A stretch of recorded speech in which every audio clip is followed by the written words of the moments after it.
अरे यार नीचे देखो भैया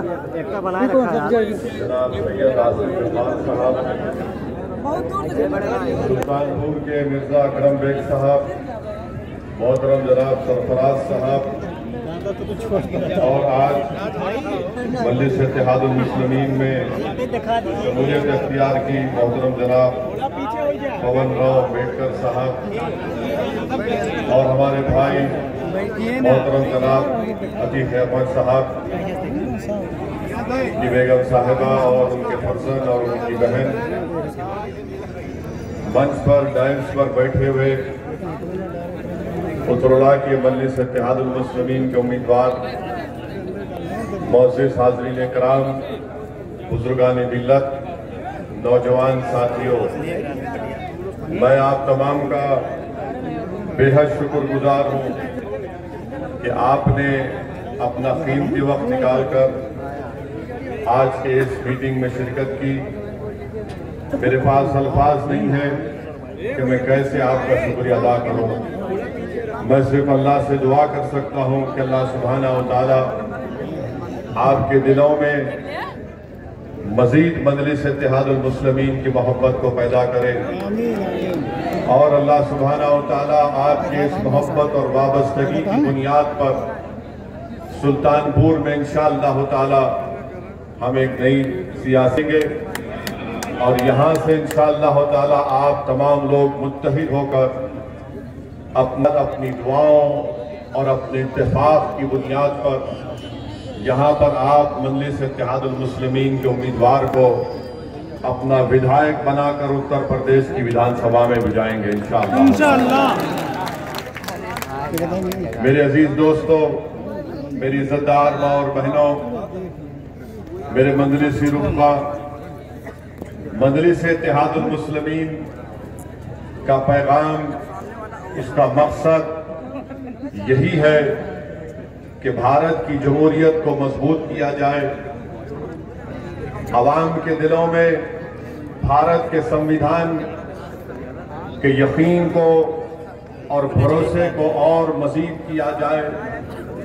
और ये उस वक्त मुमकिन हो सकता है मेरे अजीज दोस्तों और बुजुर्गों, जब भारत की अक़लियत को सही मानों में उनको सियासी ताकत और क़ुव्वत मिलेगी। मैं आपसे ये गुजारिश करने आया हूं, आपको बताने आया हूं कि मजलिस इत्तेहादुल मुस्लिमीन को कभी भी सत्ता में जाकर संतरी या मंत्री बनने का शौक न कभी रहा न कभी रहेगा। हमारा मकसद यही रहा कि मजलूम अवाम के वोट को हासिल करके जब हमारे नुमाइंदे कामयाब होकर विधानसभा या ऐवान असेंबली या फिर सांसद पार्लियामेंट में जाते हैं तो उनको जरूरी है कि गरीब अवाम की तकालीफ को, उनके मसाइब को, उनके मुश्किलात को, उनके हक को हासिल करने के लिए, उनकी हुकूक को, उनकी जुल्म की दास्तान को, उनके इंसाफ के लिए, बराबरी के लिए, हिस्सेदारी के लिए आवाज उठाएं। ये मजलिस इत्तेहादुल मुस्लिमीन का मकसद और मिशन रहा और इसी मकसद और मिशन को लेकर हम आगे बढ़ रहे हैं। मेरे अजीज दोस्तों और बुजुर्गों, उत्तर प्रदेश हमारे मुल्क की सबसे बड़ी रियासत है और इतनी बड़ी रियासत में 19% यहाँ पर मुस्लिम अक़लियतों का आबादी में हिस्सा। मैं आपसे अपील करने आया हूँ कि आप जरा अपने दिल पर हाथ रखकर संजीदगी से मेरी इस बात पर गौर करिए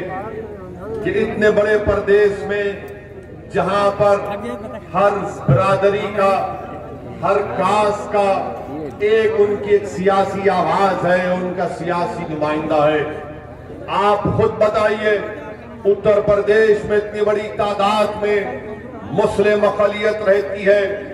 क्या आपने अपना कोई नेता बनाया? क्या आपने किसी पार्टी को अपना एक मरकज सियासी आपने तश्कील दिया?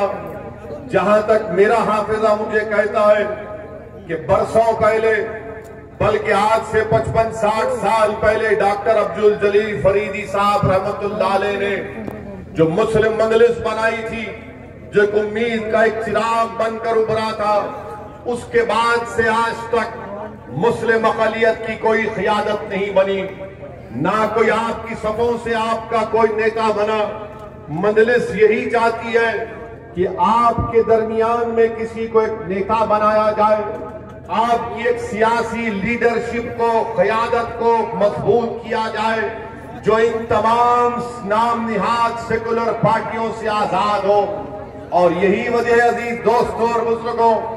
कि भारत की जमहूरियत की तल्ख हकीकत, मेरी बात को आप जान लो, भारत की जमहूरियत की तल्ख हकीकत यह है कि जिस समाज के पास